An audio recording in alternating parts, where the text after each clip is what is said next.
dalam Yesus Kristus. Kita berjumpa lagi dari gereja Masyiat Penghara ke-7 Jemaat Yesus di Puro, di mana pada sore hari ini kita akan membahas sebagian dari firman Tuhan yang besar. Kita akan membahasnya melalui Jumat kami dan melalui pelajaran sekolah sahabat sepanjang 1 minggu ini. Sebelum kita memulai, terlebih dahulu minta dorongan Roh Kudus daripada Tuhan melalui doa. Mari kita berdoa. Bapa di surga, kami patut bersyukur dan berterima kasih karena kasih dan pertolongan Tuhan kepada kami di sepanjang 1 hari kerja kami ini.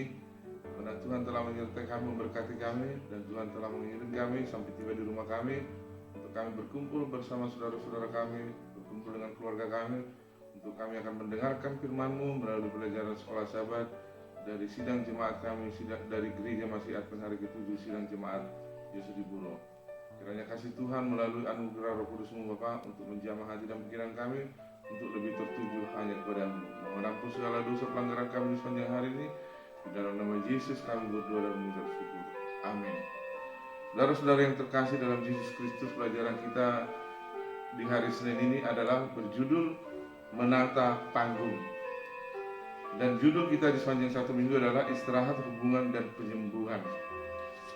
Kita tahu cerita dari Yusuf setelah dijual oleh saudara-saudaranya dan dijadikan budak atau dijadikan pekerja di rumah Potifar dan juga difitnah dan dipenjarakan. Dan terakhirnya dia menjadi orang nomor 2 di kerajaan Mesir. Dan pada saat itu terjadilah musibah yang menimpa dunia. Pada saat itu adanya kekeringan, tetapi sesuai dengan mimpinya Raja Firaun, ada masa keemasan selama 7 tahun dan juga ada masa kekeringan selama 7 tahun. Dan itu juga menimpa sampai ke tanah Kanaan. Dan saudara-saudara dari Yusuf datang ke kerajaan Mesir untuk mencari bantuan atau membeli bahan makanan. Dan pada saat itu Yusuf melihat saudara-saudaranya yang telah menjual dia sehingga sampai di Mesir dan juga sampai menduduki orang yang nomor 2 di kerajaan Mesir. Dan kita tahu sejarahnya itu sejarah yang sangat menyakitkan. Pada saat Yusuf melihat saudara-saudaranya itu, memang peristiwa-peristiwa itu terlintas di dalam pikirannya. Tetapi Yusuf telah melihat saudara-saudaranya dengan penuh kerinduan, dan dia telah memberikan suatu pengampunan kepada saudara-saudaranya itu. Di sini dikatakan Yusuf telah mengampuni saudara-saudaranya. Kita tidak tahu persis kapan Yusuf mengampuni mereka, tapi itu jelas jauh sebelum mereka muncul.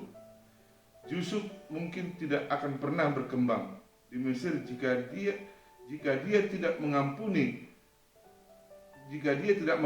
Karena kemungkinan besar kemarahan dan kepahitan akan menggerogoti jiwanya dan merusak hubungannya dengan Tuhan. Yusuf mengambil satu kesimpulan di dalam kehidupannya. Apa yang telah terjadi di dalam kehidupannya itu adalah rencana Tuhan bagi dia. Dan dikatakan di sini beberapa studi dari orang-orang yang selamat dari tragedi yang ditimpakan pada mereka oleh orang lain telah menyoroti fakta bahwa bagi para korban penderitaan yang paling mengerikan, pengampunan adalah faktor kunci untuk menemukan kesembuhan dan untuk menyatukan kembali kehidupan mereka. Tanpa pengampunan kita tetap menjadi korban. Pengampunan lebih banyak berhubungan dengan diri kita sendiri daripada dengan orang atau orang-orang yang telah menganiaya kita.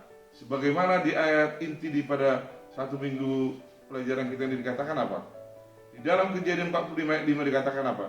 Tetapi sekarang janganlah bersusah hati dan janganlah menyesali diri, karena kamu menjual aku ke sini, sebab untuk memelihara kehidupanlah Allah menyuruh aku mendahului kamu. Begitu juga dengan dialami oleh Yusuf.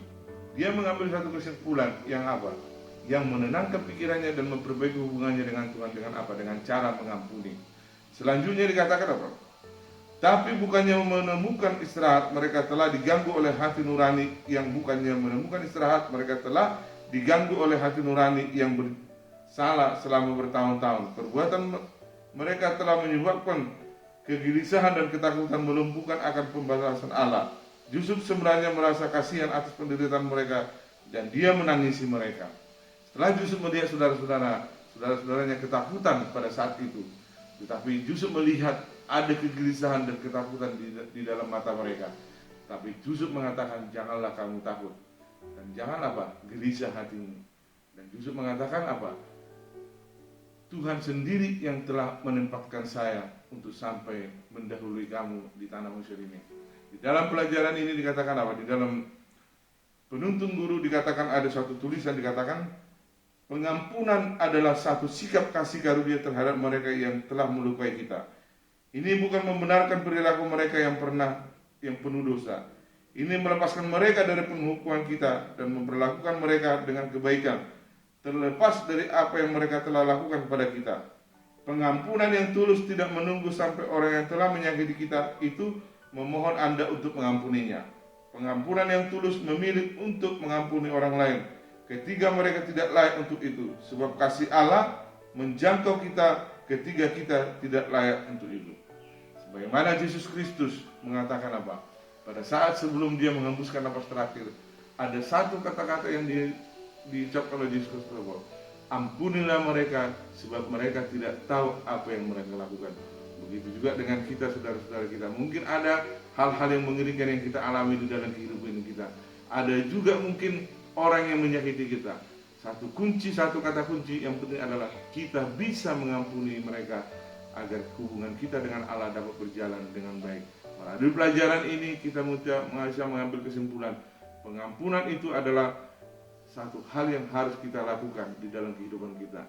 Begitu juga dengan menata panggung di dalam kehidupan kita. Inilah pelajaran kita, kiranya pelajaran ini menjadi berkat bagi kita semua dan Tuhan akan memberkati kita. Amin.